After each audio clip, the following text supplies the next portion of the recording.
Castro convenció al Che Guevara de que fuera a Bolivia porque iba a haber un levantamiento gigantesco y porque él le iba a mandar unos recursos militares y de todo orden gigantescos para tomarse toda América del Sur. Esa fue la promesa que le hizo Fidel Castro al Che Guevara, un bandido, un aventurero argentino a quien conoció en México y con quien estuvo en Sierra Maestra y después llegó victorioso a las calles de La Habana. El Che Guevara se convirtió en el líder de la revolución en un reducto militar en la cárcel de La Cabaña. Le hizo juicio a muchos. Esto de los juicios políticos no es nuevo. Esto que nos han hecho y le están haciendo al presidente Uribe existe hace mucho tiempo. Guevara era juez en La Cabaña y mandó al fusilamiento, a los paredones de fusilamiento a cuantos cubanos, por el hecho de no ser comunistas, por el hecho de no ser castristas, los fusilaba inmediatamente, hombres, mujeres y niños, lo que se atravesara. Estuvo en ministerios muy importantes en el área económica en Cuba, desastre absoluto y total. Un mal médico metido de economista y mal médico y un poco mejor guerrillero metido de economista, pues acabó con la economía cubana. Lo mandaron al África, en el África dejó constancia de su crueldad, de su ineptitud como hombre de gobierno, de su amor por la sangre, de su vinculación a todo proceso sanguinario que estuviera cerca de él. Pero después vino el desenlace. Como les digo, ¿qué pasó? ¿Por qué fue a parar este hombre a Bolivia? Pues porque lo mandó Castro.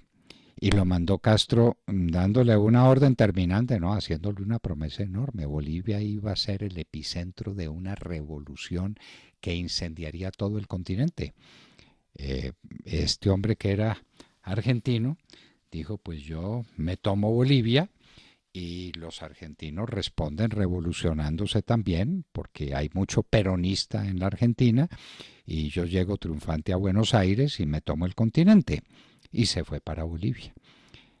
Era una celada de Fidel Castro. Fidel Castro estaba hasta la coronilla del Che Guevara, como estuvo hasta la coronilla de otros grandes de la revolución cubana, los que mandó a asesinar, como a Camilo Cienfuegos, por ejemplo. El que empezaba a aburrirle a Fidel Castro terminaba con unos balazos o en un accidente de aviación que nadie podía explicar. Pues así pasó con el Che Guevara. Lo mandó a Bolivia con una pequeña columna de hombres que rápidamente fueron rodeados por las tropas bolivianas en medio de un desierto. No tenían esperanza, no tenían recursos y los estaban esperando desde Cuba. ¿Cuándo llegan? ¿Cuándo llega lo que nos prometió Fidel Castro? Nunca, nunca llegó. Y el Che Guevara tuvo una pequeña acción militar con una pequeña herida, fue puesto prisionero, se entregó miserablemente, no supo combatir con gloria, se entregó, lo tomaron prisionero y se lo llevaron para una escuela, y en la escuela le hicieron otra vez un juicio sumario y lo asesinaron al día siguiente.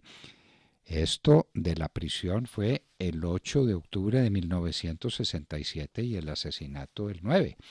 Es decir, el Che Guevara estuvo muy poco tiempo preso por el ejército de Barrientos, que era el ejército que supuestamente se iba a combatir con un grupito, con una columna de hombres desarmados, sin agua. Recuerdan que para mantener los camiones en funcionamiento, para que tuvieran líquido, se tenían que orinar en el radiador.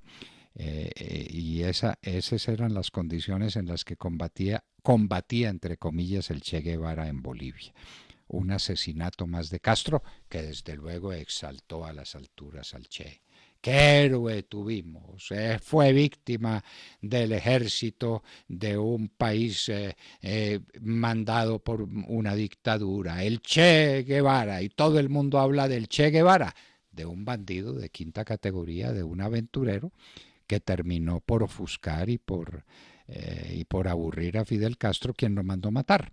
Lo mandó matar a través de uno de los procedimientos que tenía, esta vez de mandarlo a una locura en Bolivia, prometiéndole 1000 refuerzos y prometiéndole 1000 medios militares para tomarse Bolivia, lo dejó en la soledad, lo derrotaron, lo capturaron, lo llevaron a una escuela donde estuvo vivo y consciente. Las horas que tardaron en que llegaran los esbirros que habrían de ejecutarlo in situ. El Che Guevara, esto es en el año de 1967 y esto es un 8 de octubre como el día de hoy. Y era la historia que les contábamos a ustedes en este día. Ahora sí saben cómo murió el Che Guevara, que a quien mandó a asesinar de esa manera tan elaborada su compañero de armas, entre comillas, Fidel Castro. Hoy en la historia, en la hora de la verdad, 9 de la mañana, 1 minuto.